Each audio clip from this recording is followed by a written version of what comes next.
ไม่ทรงผู้ปันแห้งน้องปีกูก่อนเลยค่ะเนาะเมื่อในก็เตะอ่อนกว่าเลยสะพานพุทธแหวก็ก่อนเตะกว่าในก็เตะอ่อนแต่ก็กว่าตัดแว่นก่อนเลยค่ะเนาะอันนี้ก็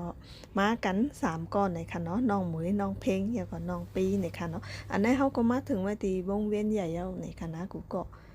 อย่าไปตั้นถึงก็แวะกินน้ำก่อนเลยค่ะกูก็ไม่นะกินน้ำก่อนอันนี้ก็เขาก็มาแวะซื้อกินนำกัดตีแถววงเวียนใหญ่ก่อนเลยค่ะเนาะ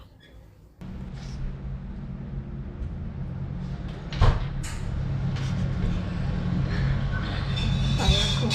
มาแวะกินกาแฟหน่อยค่ะน้องกูก็แหลกไม้ละไปตั้งไปตั้งถึงนั่นนะตอนนี้ก็ตัวอยู่ตีวงเวียนใหญ่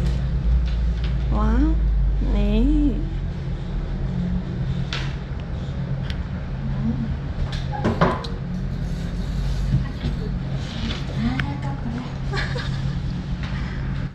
หลังจากเขาออกจากร้านกาแฟเขาก็เตมาเข้าถนนลาดย่าในคณะกูก็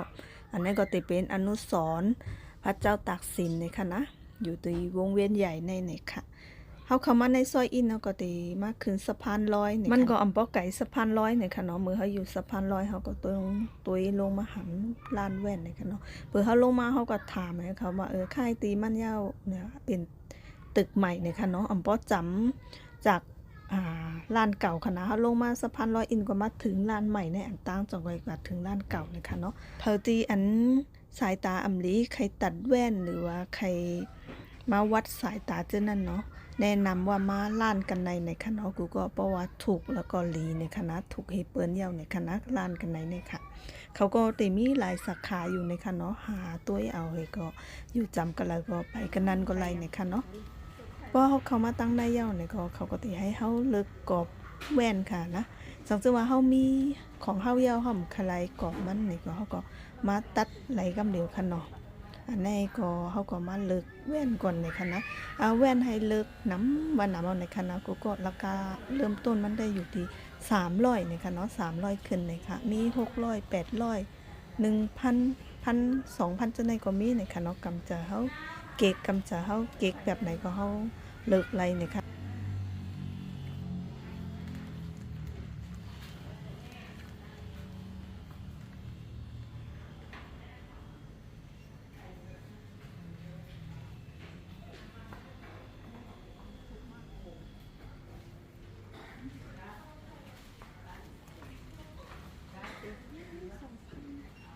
เท่าไหร่นะ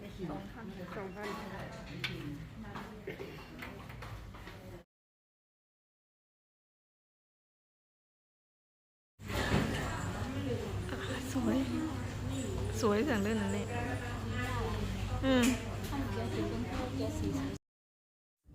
สังเกตว่าเขาเลิกถูกใจเย้าเนี่ยกับในเขาก็เต็มมาเอาใบคิ้วเนี่ยค่ะเนี่ยกับในเพราะว่าถึงคิ้วเขาเย้าเนี่ยก็เขาก็เต็มมาวัดสายตาเนี่ยค่ะเนาะเขาเตห้องเขามาวัดสายตาเนี่ยค่ะกูก็เขาก็ติดถามเขาว่าเขายามใส่แว่นหน้าเจอแน่เนาะแล้วกูเขาว่าเขาใส่เขาไกลเมาน่ะเพราะเขาซื้อกรอบมันเห็นมาวัดสายตากล้วยเนี่ยก็ราคากรอบมันกล้วยเนี่ยค่ะเนาะเพราะว่าเขาเอากองแสงเจ้าในกันแดดเจ้าในเนี่ย700เนี่ยค่ะเนาะรวมกันทั้งหมดก็1,000ใส่โชว์หน่อยนี่มีกรอบให้ด้วยนะยังมีเศษมีผงปันนี้อันเนี้ยเราพอเดินได้จะเปลี่ยนสีได้อ๋อสวยเลยอ่ะเห็นไหมสวยอันนี้เสร็จแล้วไปกันเสร็จแล้วพลาออกแดดมั้งเมื่อกี้ขาวเข้าไปตรงอันนั่น